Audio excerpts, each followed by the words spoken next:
কল্যাণী ইউনিভার্সিটির আন্ডারে নদিয়া এবং মুর্শিদাবাদ জোনের মধ্যে যে সমস্ত কলেজ রয়েছে, প্রত্যেকটা কলেজে তোমরা যারা এবার 6 সেমিস্টারের স্টুডেন্ট রয়েছো, বিএ জেনারেল অর্থাৎ পাশের স্টুডেন্ট তোমরা যারা রয়েছো, তো তোমাদের যাদের ডিএসসি সাবজেক্টে ইতিহাস রয়েছে এবং ডিএসসি ইতিহাসের মধ্যে তোমরা যারা বাংলাদেশের ইতিহাস এই টপিকটা নিয়ে পড়ছো, তো বাংলাদেশের ইতিহাসের লাস্ট মিনিট মাত্র কয়েকটা 5 এবং 10 নম্বরের গুরুত্বপূর্ণ প্রশ্নের সাজেশন নিয়ে আজকের এই ভিডিওতে আলোচনা করব।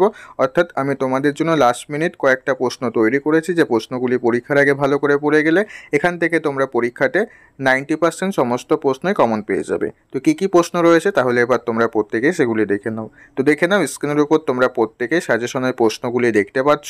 তো সাজেশনের প্রশ্নগুলি আলোচনা করার আগে তোমাদের জন্য একটা গুরুত্বপূর্ণ ইনফরমেশন, সেটা হচ্ছে তোমরা যারা আমাদের কাছ থেকে এই ডিএসসি বাংলাদেশের ইতিহাসের সাজেশনের পিডিএফটা নিতে চাইছো, অবশ্যই নিতে পারবে। তোমাদের জন্য সাজেশনের পিডিএফ আমরা রেডি করেছি। যারা নেবে মাত্র 49 টাকা পেমেন্ট করে তোমাদের এই সাজেশনের পিডিএফটা নিতে হবে, কারণ তুমি এই প্রশ্নগুলি সমস্ত বই থেকে পাবে না। কারণ তোমরা বিগত সেমিস্টারগুলোতেই বলেছিলে যে দাদা আমরা একটা বইতে সমস্ত উত্তর পাই না, তুমি সাজেশনের পিডিএফ দাও। যে পিডিএফটা প্রাইস মাত্র 49 টাকা, যেখানে তুমি বাজার চলতি বই কিনতে গেলে তোমাদের 100 থেকে 150 টাকা লাগবে, বা অন্য কোনো জায়গা থেকে পিডিএফ নিতে গেলে তোমাদের 200-300 এরকম টাকা লেগে যাবে। তার থেকে অর্ধেকের অর্ধেক দামে তোমরা আমাদের কাছ থেকে পিডিএফ পেয়ে যাবে। তাই যারা পিডিএফ নেবে স্ক্রিনে দেওয়া নাম্বারে এসএমএস করে অবশ্যই পিডিএফটা নিয়ে নেবে। আমি তোমাদের স্ক্রিনের উপর কয়েকটা ডেমো পেজ দেখাচ্ছি, দেখে যাদের প্রয়োজন অবশ্যই এসএমএস করে নিয়ে নেবে, কেমন? এবার আসা যাক সাজেশনের প্রশ্নে। তো দেখে নাও, প্রথম প্রশ্ন রয়েছে ভাষা আন্দোলনের গুরুত্ব বিশ্লেষণ করো।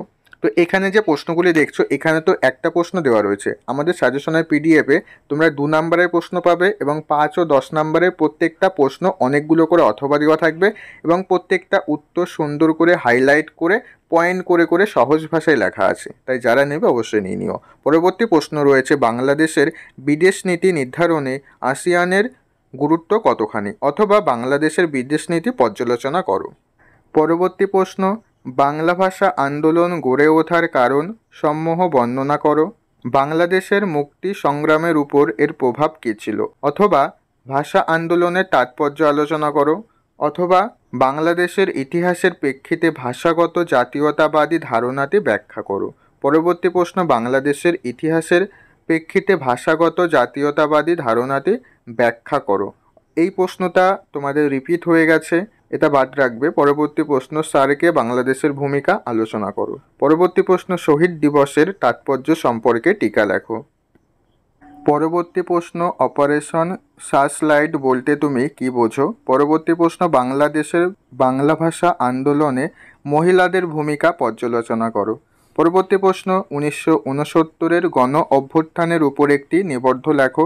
পরের প্রশ্ন, বাংলা ভাষা আন্দোলন গড়ে ওঠার কারণসমূহ বর্ণনা করো। বাংলাদেশের মুক্তি সংগ্রামের উপর এর প্রভাব কী ছিল। পরবর্তী প্রশ্ন, বাংলাদেশের মুক্তিযুদ্ধে ভারত কী ভূমিকা পালন করেছিল। পরবর্তী প্রশ্ন, বাংলাদেশের মুক্তিযুদ্ধ ছাত্র আন্দোলনের গুরুত্ব নিরূপণ করো। পরবর্তী প্রশ্ন, বাংলাদেশের মাতৃভাষা আন্দোলনে সাধারণ মানুষের ভূমিকা আলোচনা করো। পরবর্তী প্রশ্ন, বাংলাদেশের মুক্তিযুদ্ধের জন্য সামাজিক ও অর্থনৈতিক বৈষম্য কতটা দায়ী ছিল। পরবর্তী প্রশ্ন, ভারত বাংলাদেশ সম্পর্কের তীক্ষ্ণতার পিছনে দুটি বিষয় আলোচনা করো। পরবর্তী প্রশ্ন, পাকিস্তানের সঙ্গে বাংলাদেশের সম্পর্ক আলোচনা করো। পরবর্তী প্রশ্ন, ভারত বাংলাদেশ দ্বিপাক্ষিক সম্পর্কের বিষয় উদাহরণসহ বাংলাদেশের বিদেশ নীতি ব্যাখ্যা করো। পরবর্তী প্রশ্ন, 1972 সালে ইন্দিরা মজিবর চুক্তির তাৎপর্য কী ছিল। পরবর্তী প্রশ্ন, বাংলাদেশের পররাষ্ট্রনীতি বা বিদেশ নীতি সমালোচনামূলকভাবে বিশ্লেষণ করো। পরবর্তী প্রশ্ন, 1970-এর সাধারণ নির্বাচনের উপর সংক্ষিপ্ত টিকা লেখো। পরবর্তী প্রশ্ন, বাংলাদেশের মুক্তিযুদ্ধের রাজনৈতিক এবং প্রশাসনিক উপাদানগুলি আলোচনা করো। পরবর্তী প্রশ্ন, পূর্ব পাকিস্তানের শিক্ষিত মধ্যবিত্ত শ্রেণীর সঙ্গে পশ্চিম পাকিস্তানের এলিট গোষ্ঠী বিরোধের প্রেক্ষাপট আলোচনা করো। পরবর্তী প্রশ্ন, বাংলাদেশের ইতিহাসে 1954 নির্বাচনের গুরুত্ব বিচার করো। পরবর্তী প্রশ্ন, এই প্রশ্নটা রিপিট হয়ে গেছে, এটা বাদ রাখবে। পরবর্তী প্রশ্ন, স্বাধীন বাংলাদেশে শেখ হাসিনার শাসনকালের মূল্যায়ন করো। পরবর্তী প্রশ্ন, বাংলাদেশের রাজনীতিতে শেখ মুজিবুর রহমানের অবদান আলোচনা করো। পরবর্তী প্রশ্ন, বাংলাদেশে বেগম খালেদা জিয়ার শাসনকালের মূল্যায়ন করো। পরবর্তী প্রশ্ন, জেনারেল জিয়ার সামরিক শাসনের মূল্যায়ন করো। পরবর্তী প্রশ্ন, পাকিস্তান সরকার কর্তৃক তার পূর্বভাগের প্রতি গৃহীত নীতি কী হিসাবে বৈষম্যমূলক এবং শোষণমূলক ছিল?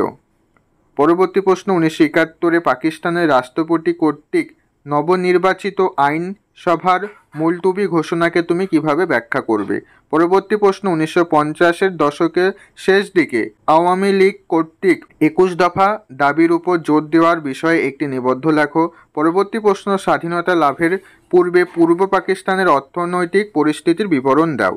তো এই ছিল মাত্র কয়েকটা তোমাদের 5 এবং 10 নম্বরের প্রশ্নের সাজেশন ডিএসসি বাংলাদেশের ইতিহাসের জন্য। তাই তোমরা যারা ডিএসসি বাংলাদেশের ইতিহাস নিয়ে পড়ছো, তোমাদের জন্য এই প্রশ্নগুলি এবারে পরীক্ষা আসার মধ্যে ইম্পর্টেন্ট প্রশ্ন রয়েছে, তাই প্রত্যেকেই প্রশ্নগুলি পড়বে। প্রশ্নগুলি দেখবে তোমাদের অনেকেরই পড়া হয়ে গেছে, আর যে প্রশ্নগুলি পড়া হয়নি পরীক্ষার এখন 1 মাস বাকি রয়েছে, পরীক্ষার আগে প্রত্যেকটা প্রশ্নই শেষ হয়ে যাবে। আর সাজেশনে তো তোমরা প্রত্যেকটা প্রশ্নই একটা করে দেখলে, এবং তোমরা যারা পিডিএফ নেবে, আমাদের পিডিএফে প্রত্যেকটা প্রশ্ন 2-3টে করে অথবা করে দেওয়া আছে, অথবা দেওয়া রয়েছে, যাতে পরীক্ষাতে প্রশ্ন কঠিন আসলে, মানে পরীক্ষাতে প্রশ্ন যদি ঘুরিয়ে আসে, তোমরা সেই অথবা থেকে অবশ্যই পেয়ে যাবে। এবং প্রত্যেকটা প্রশ্নের উত্তর পয়েন্ট করে করে সুন্দর করে সহজ ভাষায় লেখা রয়েছে। তাই যারা পিডিএফ নেবে, স্ক্রিনে দেওয়া নাম্বার 49 টাকা পেমেন্ট করে তোমরা পিডিএফটা নিয়ে নেবে। বাজার চলতি বইয়ের থেকেও অর্ধেক দাম রাখা হয়েছে আমাদের এই সাজেশনের পিডিএফটা। তাই যারা নেবে স্ক্রিনে দেওয়া নাম্বার SMS করে অবশ্যই পিডিএফটা সংগ্রহ করে নিও। তো এই ছিল আজকের ভিডিওটা ভালো লাগলে ভিডিওটা অবশ্যই একটি লাইক করে দিও, এবং এর পরবর্তী কল্যাণী ইউনিভার্সিটির A to Z আপডেট পেতে তোমরা প্রত্যেকে আমাদের এই চ্যানেলটিকে সাবস্ক্রাইব করে রেখে দাও। তারপর দেখা হচ্ছে পরবর্তী ভিডিওতে। তোমরা সবাই ভালো থেকো।